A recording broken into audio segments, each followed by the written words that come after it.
Čus bus, vítajte u ďalšieho videa a tentoraz je to tutoriál na Record My Screen. Mimochodom, ja sa volám Tomáš Citroen.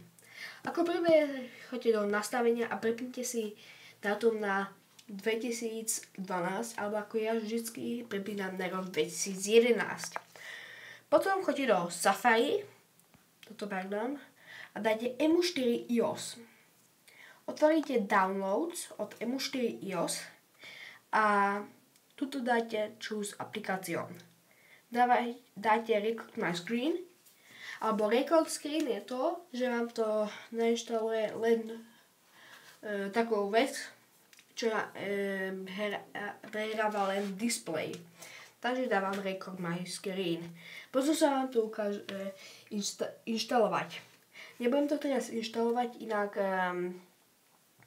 sa preruší nahrávanie. Keď to už budete mať inštalované, tak si otvoríte aplikáciu najprv a potom si prepnite dátum späť na normálne.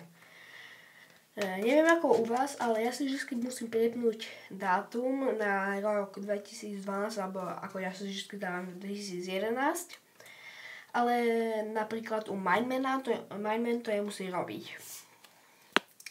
Takže potom otvoríte Record My Screen a potom tu dáte iba Record natáčanie. Takže toto budú to, čo sa natáča. Toto budú nastavenia a keď chcete, aby sa vám vždycky dajte video size, nechajte tak. Ja dávam vždycky 75%, portrét, Record audio musíte si zapnúť, inak vám to nebude audio. A channel dávam mono. To je všetko.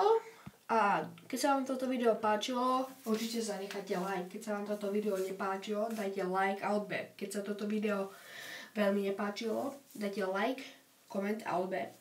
A keď sa vám to tak nepáčilo, že neviem ako, dajte like, koment a odber. Všetkým vašim kamošom povedzte, nech dajú like, koment a odber.